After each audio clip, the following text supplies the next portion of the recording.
آج مجھے آپ سارے عمر وقاص وڑائچ کیوں لگ رہے ہیں؟ کیا وجہ ہے؟ اس لیے کہ پورے پاکستان کا ایک ایک وکیل جو ہے وہ عمر وقاص وڑائچ ہے، اور یہ بنیادی طور پہ اسی سازش کا تسلسل ہے کہ جو وکلا کی آواز بند کرانے کی کوشش کی جا رہی ہے، ہم اس کا ہر طرح سے مقابلہ کریں گے اور ہم اپنے بھائی کے ساتھ ہر طرح سے کھڑے ہیں۔ اور ابھی ہمارے صدر اور باقی ہماری جو کیبنٹ ہے، ہم لوگ اس کے اوپر ابھی جو بات کریں گے، صدر صاحب جو لائحہ عمل دیں گے، ہم کوشش کریں گے کہ یہ معاملہ جو ہے وہ اس طرح سالو ہو، اور اگر نہیں تو پھر آپ دیکھیں گے کہ پاکستان کا ایک ایک وکیل کس طرح عمر وقاص وڑائچ کے ساتھ آ کے کھڑا ہوتا ہے۔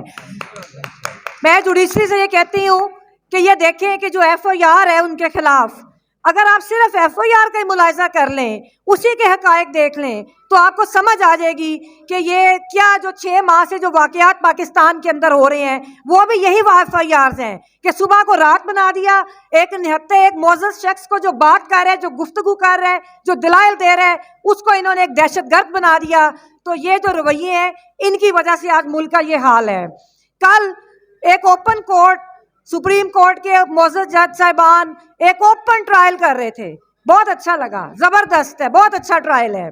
اور ادھر ہمارے چیف جسٹس پاکستان بات کر رہے تھے کہ پارلیمنٹ، ہاں پارلیمنٹ، کہ پارلیمنٹ بہت معزز ہے، اس کی بہت تکریم ہے، بہت اچھی بات لگی ہمیں۔ لیکن چیف صاحب، پارلیمنٹ کو وجود میں آنے کے لیے انتخاب ہونا لازمی ہے۔ پارلیمنٹ تو ضیاء الحق کی بھی تھی، پارلیمنٹ ایک مشرف کی بھی تھی۔ آپ کے پاس پٹیشنز پڑی ہیں الیکشنز کے حوالے سے، آپ کے پاس پٹیشنز پڑی ہیں فنڈامنٹل رائٹس کے حوالے سے، تو پوری قوم آپ کی طرف دیکھ رہی ہے کہ جس پارلیمان کی آپ بات کر رہے ہیں اس کا وجود جو آنا ہے، اس کا وجود بنیادی انسانی حقوق کے تحفظ سے وہ پارلیمنٹ وجود میں آئے گی، کہ جب ہر سیاسی جماعت کا ہر کارکن اپنی بات کرے گا، جب لیول پلینگ فیلڈ ملے گی۔ جیسے آپ کی کورٹ کا اوپن ٹرائل ہو رہا ہے، میرا سوال یہ ہے کہ سابق وزیر اعظم کا خفیہ ٹرائل کیوں ہو رہا ہے؟ ہم یہ سوال کرتے ہیں آپ سے کہ ان کا ٹرائل جو ہے ایک اس طرح کے کیس میں کہ جو ریاستی دہشت گردوں نے ایک کیس بنایا سابق وزیر اعظم کے اوپر، تو ان کا ٹرائل اوپن کورٹ میں کیوں نہیں ہوتا؟ اس کی لائیو کوریج کیوں نہیں ہوتی؟ ابھی ہم لوگ بھٹو کی عدالتی قتل کے گھاؤ سے نہیں نکل سکے۔ ہم کوئی ایسا کام نہیں ہونے دیں گے آئندہ کہ پاکستان کی سیاست کو اور پاکستان کے سیاستدانوں کو آپ عبرت کا نشان بنائیں۔ اب ایسا بالکل نہیں ہوگا۔ پوری پاکستانی قوم، مجھے پوری دنیا کے لوگوں کے فون آ رہے ہیں، مجھے اوورسیز پاکستانی اتنے کنسرنڈ ہیں آپ لوگوں کے بارے میں۔ یہاں پہ پاکستان کے کونے کونے سے جو عام شہری ہے وہ یہ چاہتا ہے کہ پاکستان کے اندر جمہوریت ہو۔ اب وہ آپ کے سروے نہیں مانتا، آپ خود اپنے گریبانوں میں جھانکیں کہ کیا ضرورت پیش آئی آپ کو سروے کروانے کی۔ کبھی سرکاری ملازم بھی سروے کراتے ہیں کہ ہم کتنے مقبول ہیں؟ کس بات سے آپ خوفزدہ ہیں؟ یہ آپ اپنے جبر، اپنے ظلم اور اپنے کرتوتوں کی وجہ سے خوفزدہ ہیں کہ آپ کو یہ سروے کرانے کی ضرورت پیش آئی۔